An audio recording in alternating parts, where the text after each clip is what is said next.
Welcome to the Deconstruction Deep Dive. The podcast that doesn't just accept the story, We break it we examine the pieces. and expose the machinery inside. Let's dive in. So if you've spent any time at all, looking into personal growth optimization, self-mastery, you've definitely run into it. Today, we're really tearing apart modern Stoicism and, well, the whole self-discipline philosophy that seems to be everywhere these days. Yeah, but we're not just here to kind of poke holes in how effective it is. Our mission really is to take a deep dive into the core architecture. Because our sources are suggesting something much more serious, that this whole framework, it might not just be flawed, it might actually be designed to be wrong. Exactly. Like a really sophisticated system of, I guess, spiritual control. Yeah.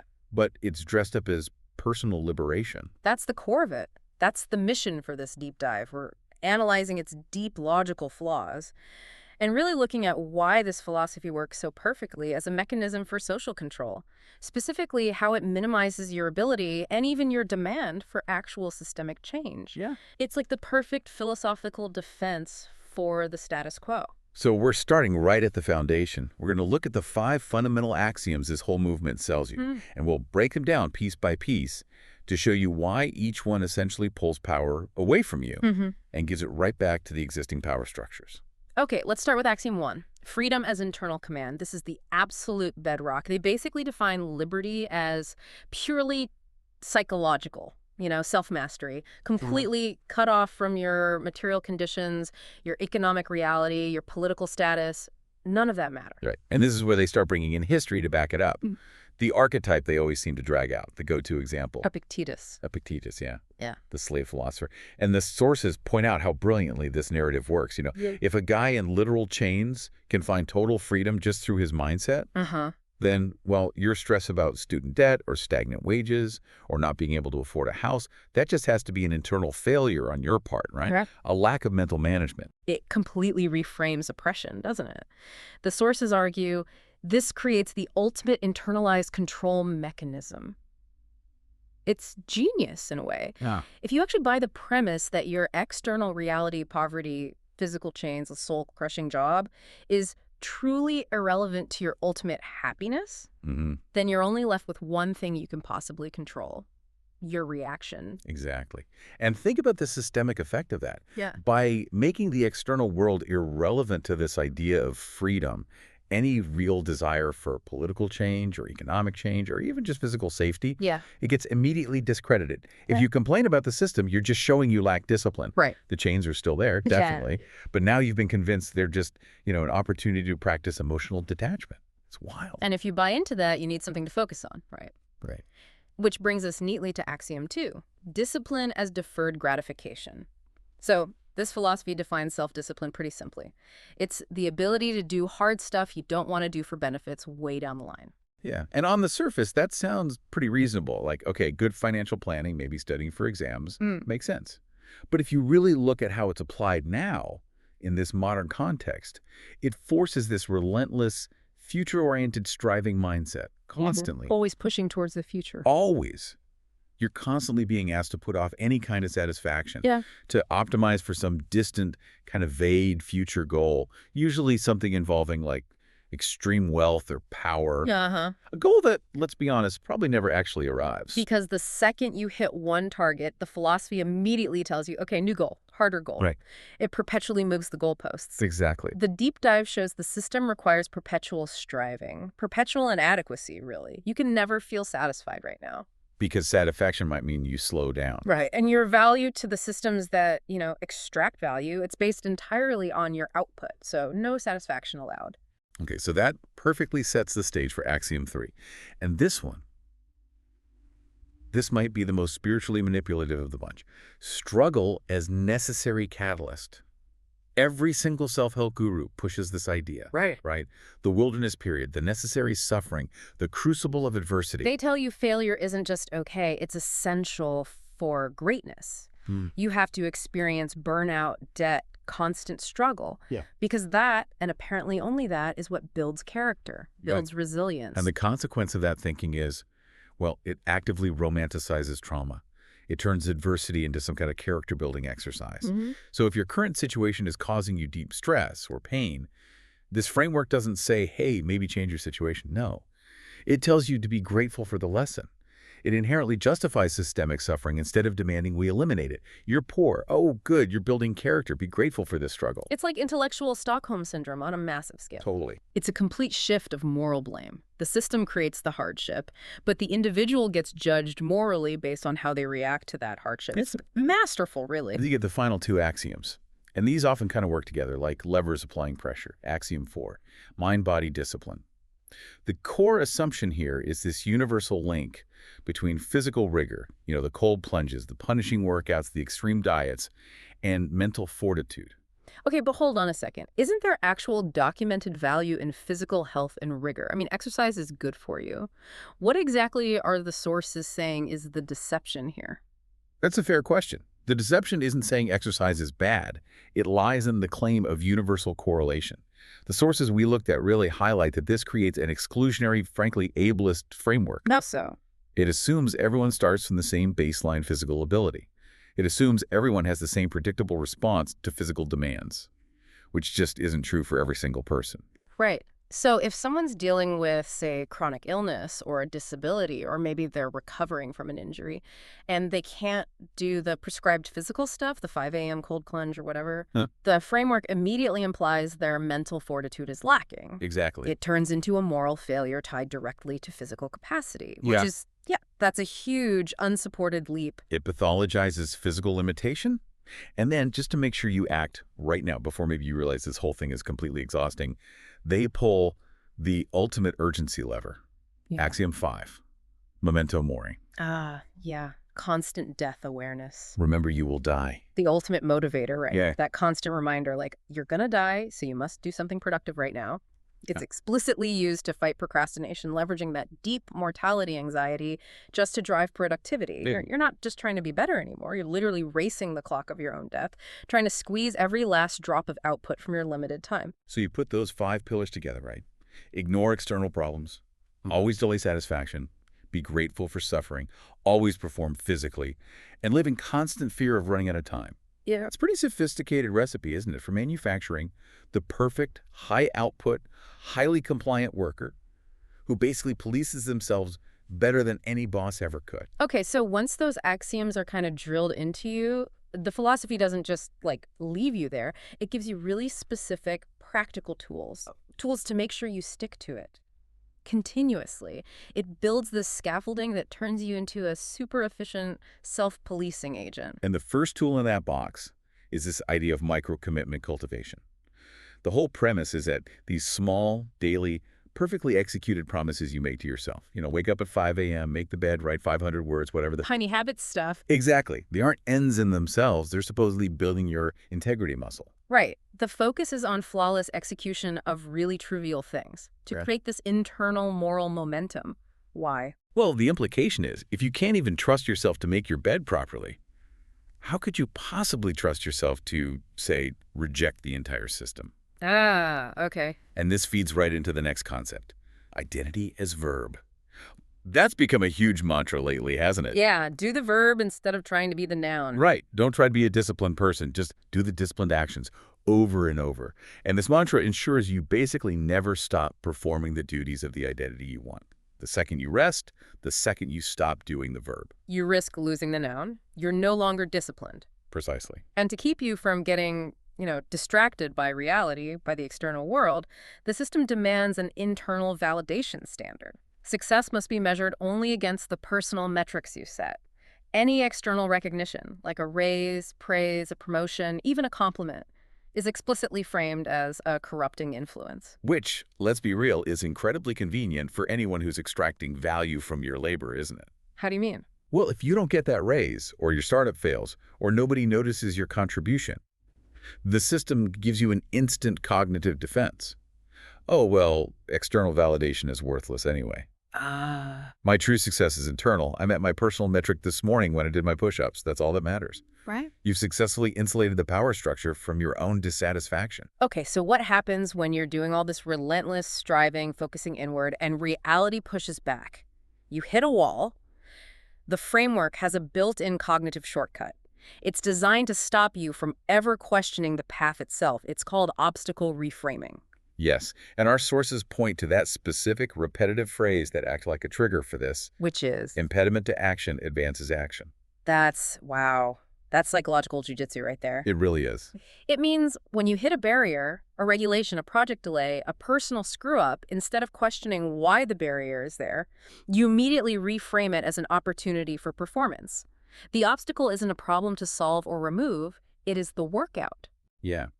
The system becomes unassailable because its own flaws are just redefined as spiritual tests for you, the individual. And the framework even pushes specific methods to reinforce this logic loop. Chief among them is using writing as a clarification tool. Right, journaling, reflections. Exactly. Writing is emphasized because it forces you into structural thinking, into synthesizing ideas. It reinforces that internal logic.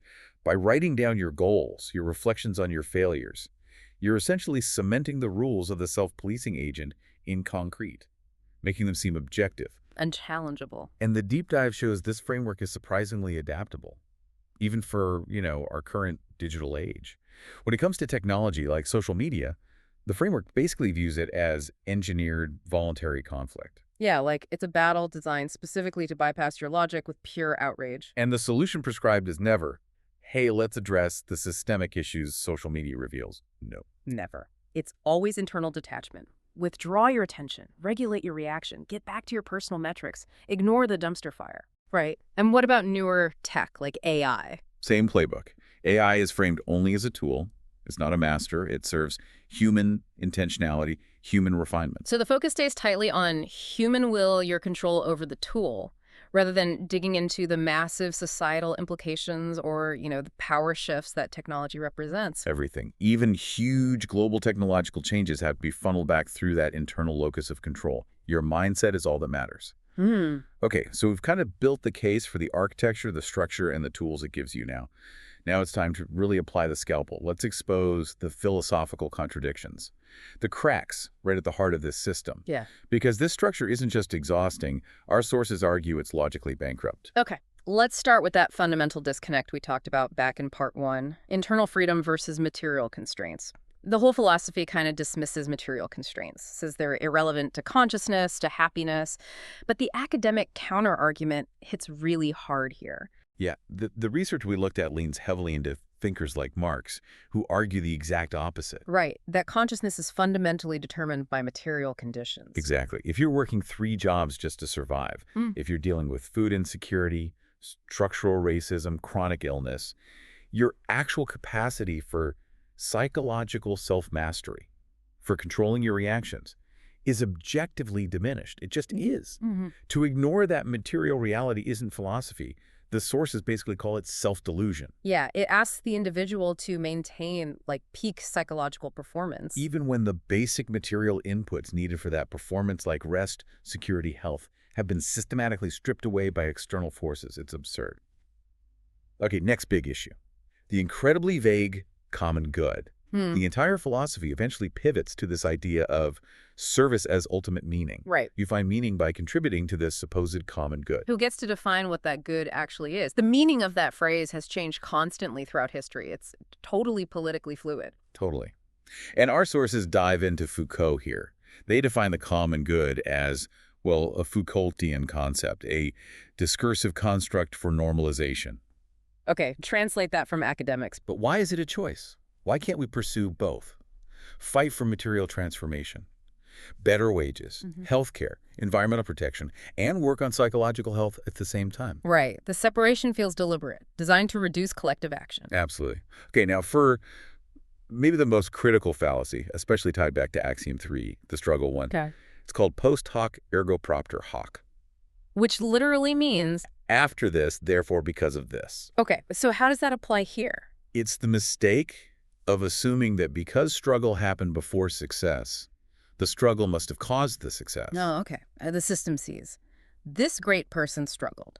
Then this great person succeeded. Therefore, the struggle caused the success. Exactly. It mistakes correlation or just things happening in sequence for actual causality. Yeah. And the counter evidence here is just overwhelming, according to the sources. First, you look at trauma psychology. It clearly shows adversity often causes deep chronic dysfunction. Anxiety disorders, PTSD, serious health problems. not universal growth. Mm-hmm. The outcome of struggle really depends heavily on the support structures you have around you. Yeah. And second. Second, the sources bring in alternative philosophies, like Taoism, specifically the concept of wu-wei, effortless action, Mm-hmm. suggesting that some of the greatest achievements might happen without that intense grinding struggle. The struggle might have just been incidental, something that happened alongside, but this philosophy elevates it to be the sole causal agent. Okay. Makes sense. What's next? Next, we hit the composition fallacy. This is the error of assuming that discipline in one very specific controlled area automatically implies discipline in all areas of life. Right. Give us an analogy. Okay, like just because I can successfully force myself to endure a freezing cold shower every morning and choke down a bowl of raw kale, Mm-hmm. that doesn't suddenly mean I have the moral clarity Mhm. or the superior skill set to make sound ethical investment decisions or fix my broken relationships or govern a country. The disciplines are siloed. They're task-specific. They don't just magically transfer. Exactly. And that ties directly into the next one, hasty generalization. Assuming that physical discipline universally benefits mental discipline. Which circles back to the ableist critique we talked about earlier. Precisely.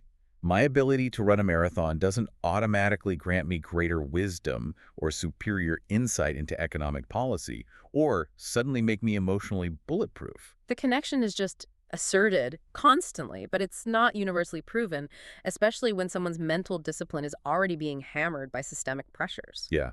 So when you start dismantling these logical foundations, you see the whole structure isn't really built on intellectual truth. It's built on convenient cognitive shortcuts.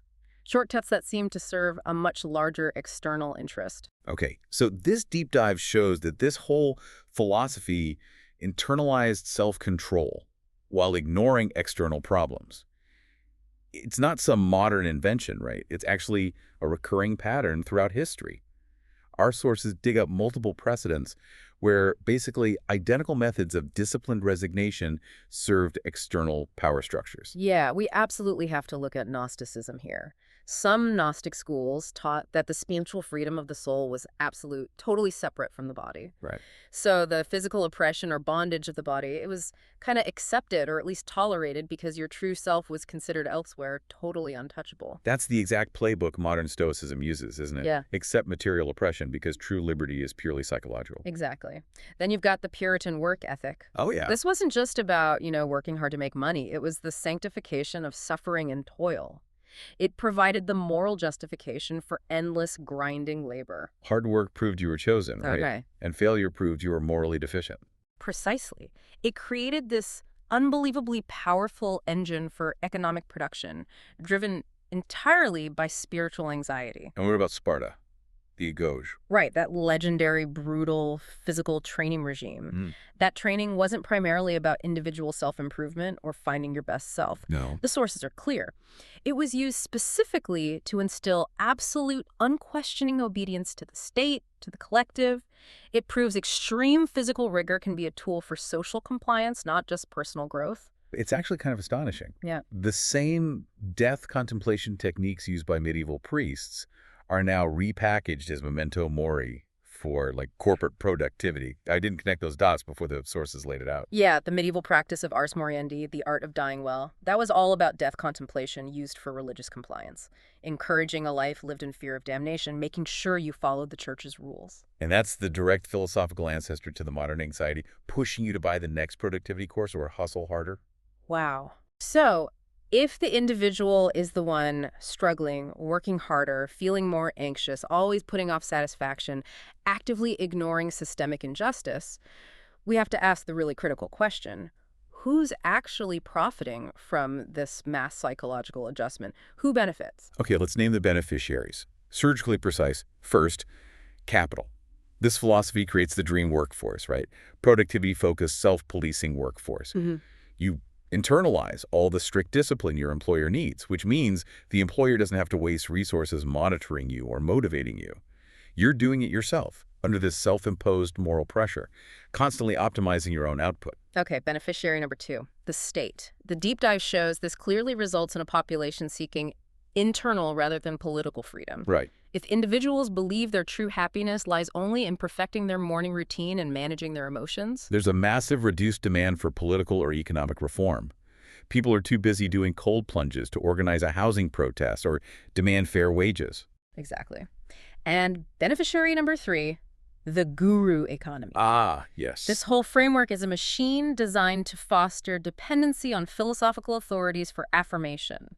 You have to keep buying the books, subscribing to the newsletters, attending the seminars. Listening to the expert who tells you how to properly apply this seemingly simple yet somehow perpetually unattainable level of discipline. It's a self-sustaining, multi-billion-dollar industry built entirely on making you feel inadequate and leveraging your moral anxiety about not being good enough. So how does this system actually work on us psychologically?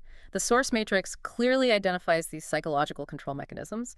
It uses fear leverage, that mortality anxiety we talked about, driving immediate, often totally unexamined compliance. Just do it now. It instills a scarcity mindset, framing time, energy, even rest as these limited resources that require ruthless optimization, creating constant pressure, constant haste. And the ultimate victory for the system is internalized oversight. You're not policed by some external force anymore. The individual becomes their own primary disciplinarian, a perfectly obedient, unpaid manager of their own productivity and compliance. Okay, we really need to make this contrast crystal clear for you, the listener. Let's compare the individual effect of these tenets with the systemic effect. When the philosophy teaches internal freedom only, what's the individual effect? You accept personal responsibility for systemic conditions. If you're struggling, it's your fault for not managing your mind better. Right. And the systemic effect. Reduced demand for political reform. Yep. Less pressure on the system to change. Okay. What about when it pushes struggle romanticization? Individual effect. You might actually feel gratitude for your own exploitation. This hardship is making me stronger. And the systemic effect. Justification of massive inequality. It makes the status quo seem natural, even beneficial. And when it pushes common good service. Individual effect. You behave in altruistic, self-sacrificing ways, trying to contribute. Systemic effect. The relentless, moralized extraction of labor, primarily for the benefit of those already in power. The system is just brilliantly designed to deflect blame and maximize extraction, all under the guise of noble philosophy. Okay, so we've reached the synthetic conclusion. What our entire stack of sources points towards. We can finally put a name on the ultimate deception. Right. The core illusion, the big lie being sold, is that liberation is possible within fundamentally alienating systems through psychological adjustment alone. Rather than requiring material transformation. Exactly. It's a fantasy of spiritual freedom that conveniently requires the existing power structures, the economic realities, the social hierarchies to remain exactly as they are, static. You're told you feel free, maybe even convince yourself you are free, but the economic chains, the social chains, the political chains, they're all still firmly in place. They've just been cleverly redefined through this philosophical sleight of hand as character-building opportunities, obstacles to overcome for personal growth. Yeah, the sources use a really stark and powerful metaphor for this condition, they say. The system encourages decoration of one's cage rather than demolition of the prison. Wow, yeah. You're meticulously polishing the bars, maybe setting personal records for push-ups inside the cell, and you're calling that self-mastery. Oof. So if we recognize this system, if we see its gravitational pull, this constant pressure to just work harder and blame ourselves when things are tough, how do we build a resistance framework? How do we push back against that internalized disciplinarian this whole philosophy helps create inside us? Okay, first, fundamentally, reject the dichotomy. Challenge that core idea that freedom must be internal or external. Right. We have to pursue material improvement, fighting for better wages, collective action, policy change, and psychological well-being simultaneously. The two are completely interdependent. They're not separate battlegrounds you have to choose between. Okay, second. Second, challenge the glorification. We have to interrogate those relentless struggle narratives we see everywhere, online, in books, from gurus. And stop accepting systemic exploitation with gratitude.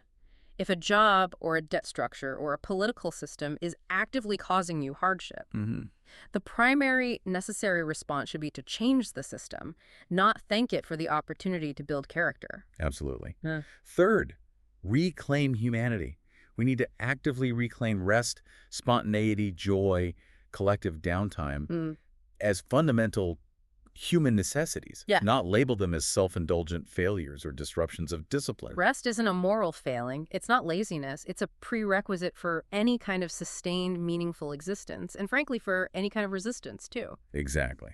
And finally, interrogate definitions. We had to be ruthless in challenging the specific definition of the common good that's being used to justify our sacrifice. Always ask, whose good is this really serving? Right. If the definition of service always seems to require your self-sacrifice and always seems to benefit the people already at the top, that definition needs to be thrown out and redefined collectively. Yeah. This entire deep dive really, it just exposes how easily a philosophy that's marketed as personal empowerment as the key to success. Can actually function as one of the most potent mechanisms of social and political control ever devised. And it does it all while making the individual feel personally responsible, personally inadequate for their failure to thrive within that very system. It's the perfect philosophical machine, isn't it? Maximize individual output while minimizing collective complaint. And that's our deep dive for this week. Remember, the most dangerous illusion is the one you don't know you're in. But now you know. So here's our question for you. So we've torn apart modern Stoicism. Now the real question is, what is the one idea you've held on to that you're finally ready to put on the chopping block? Let us know in the comments. Question the narrative, deconstruct the dogma, see the system. We'll see you next time. Stay skeptical.